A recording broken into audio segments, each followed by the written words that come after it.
বিসমিল্লাহির রহমানির রহিম। সম্মানিত ভিউয়ার্স, আসসালামু আলাইকুম। আলহামদুলিল্লাহ, আজ 15 নভেম্বর 2024 রোজ শুক্রবার জাহানারা বাসিত স্মৃতি ফাউন্ডেশন কর্তৃক আয়োজিত জাহানারা বাসিত স্মৃতিবৃত্তি পরীক্ষা 2024-এর আয়োজনটি অত্যন্ত সফলভাবে হয়ে গেল। জাহানারা বাসিত স্মৃতিবৃত্তি পরীক্ষার কেন্দ্র ছিল Hazratpur Holy Crescent Kindergarten and High school.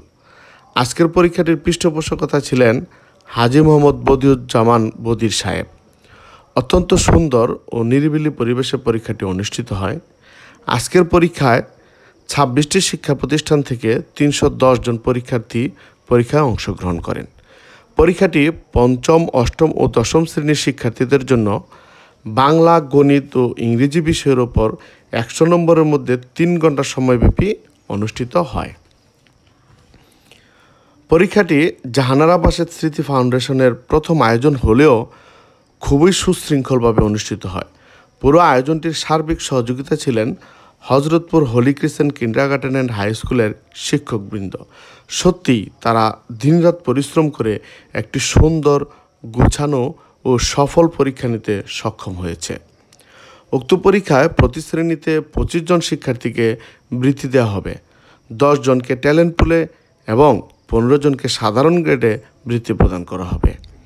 পরীক্ষাটি সুন্দরভাবে সম্পন্ন করতে ফাউন্ডেশন কর্তৃপক্ষ বর্ণমালা উন্নয়ন সংসদের সদস্যদের আমন্ত্রণ জানায় কক্ষ পরিদর্শক হিসাবে থাকার জন্য, এবং বর্ণমালা উন্নয়ন সংসদের সদস্যরা সে আমন্ত্রণে সাড়া দিয়ে কক্ষ পরিদর্শক হিসাবে দায়িত্ব পালন করে এবং তারা সফলতার সহিত উক্ত পরীক্ষাটি সুন্দর এবং স্বচ্ছভাবে সম্পন্ন করে দিয়ে আসে। আপনারা জানেন, বর্ণমালা উন্নয়ন সংসদ প্রতি বছর সিরাজগঞ্জ উচ্চ বিদ্যালয়ে কেন্দ্র হিসাবে নিয়ে প্রতি বছর সিরাজউদ্দিন আহমেদ স্মৃতিবৃত্তি পরীক্ষা এবং সিরাজউদ্দিন আহমেদ স্মৃতি মডেল টেস্টের আয়োজন করে থাকে, যা ইতিমধ্যে কেরানীগঞ্জে ব্যাপকভাবে সাড়া ফেলেছে। যাই হোক, আজকে খুবই সুন্দরভাবে পরীক্ষাটি সম্পন্ন হয় এবং আপনারা দেখতে পাচ্ছেন Hazratpur Holy Crescent Kindergarten and High School খুবই সুন্দর একটি জায়গা, এবং তারা পরীক্ষাকে কেন্দ্র করে অভিভাবকদের বসার জন্য একটি অভিভাবক ছাউনি করেছে এবং একটি তথ্য কেন্দ্র করেছে।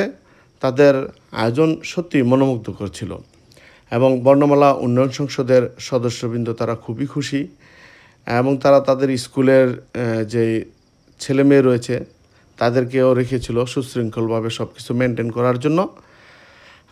আপনারা দেখতে পাচ্ছেন তাদের যেই আঙ্গিনাটি রয়েছে খুবই সুন্দর, পরিচ্ছন্ন ছিল এবং চারপাশে সবুজের একটা সমারোহ রয়েছে। এটা হচ্ছে তাদের স্কুলের সামনের সাইডটা, এবং খুবই সুন্দরভাবে পরিচ্ছন্ন করে রয়েছে। এখানে শিক্ষক মিলনায়তনে কয়েকজন আমন্ত্রিত শিক্ষক রয়েছেন, তারা বসে আছেন পরীক্ষা চলাকালীন সময়ে, এবং আমি শিক্ষক এবং অভিভাবকদের সাথে কথা বলে দেখেছি শিক্ষক এবং অভিভাবক সবাই খুশি। তারা কর্তব্যরত ইনভিজিলেটর তথা কক্ষ পরিদর্শকদের জন্য খাবারের ব্যবস্থা রেখেছিলেন, এবং প্রতিটা অভিভাবক এবং শিক্ষার্থীদের জন্য তারা খাবার আয়োজন রেখেছিলেন। এখানে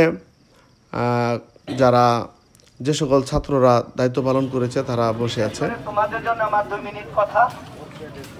এখানে যারা এসছে অভিভাবক বৃন্দ বাচ্চাদেরকে পরীক্ষা দেওয়ার জন্য, আজকে এরা সবাই আমাদের মেহমান। মেহমানদের কি করতে হয়? সর্বোচ্চ সম্মান দিতে হয়, আপ্যায়ন করতে হয় নাকি? হ্যাঁ, আপ্যায়ন হলো নবী করিম সাল্লাল্লাহু আলাইহি ওয়াসাল্লামের যে সুন্নাত তার একটি অংশ। নবী করিম সাল্লাল্লাহু আলাইহি ওয়াসাল্লাম বলেছেন, কোন মুসলমান কিংবা কোনো মানুষ, একজন মানুষ যদি আরেকজন মানুষের বাড়ি থেকে খালি মুখে ফেরত যায়, সে যেন মুদ্দারের বাড়িতে থেকে ফেরত গেল। আজকে যারা আসছে, তোমাদের বাড়িতে আসছেন এরা মেহমান, তোমাদের আপ্যায়ন করার দায়িত্ব কি? তাদের আপ্যায়ন করার দায়িত্ব তোমাদের। তোমরা সর্বোচ্চটা দিবে, তাদেরকে সর্বোচ্চ সম্মান দিবে, ঠিক আছে? এটা তোমাদের প্রতি আমার অনুরোধ। আর শ্রদ্ধেয় গার্ডিয়ানদের প্রতি আমার অনুরোধ, আপনারা দয়া করে 5টা মিনিট বসবেন। আমি আপনাদের 5 মিনিট সময় চেয়ে নিছি, অলরেডি 1 মিনিট পার হয়েছে, আর 4 মিনিট। আমরা শৃঙ্খলিতভাবে আপনাদের জন্য, আপনাদের সম্মানে হযরতপুর হলি কিচেন কিন্ডার গার্ডেন আর হাই স্কুলের পক্ষ থেকে জনাব বদিউজ্জামান বদি সাহেব শিক্ষার্থী এবং অভিভাবকদের উদ্দেশ্য করে কিছু মূল্যবান কথা বলেন এবং তিনি শিক্ষার্থী এবং অভিভাবকদের জন্য নাস্তার ব্যবস্থা করেছিলেন। ধন্যবাদ সবাইকে। আল্লাহ হাফেজ।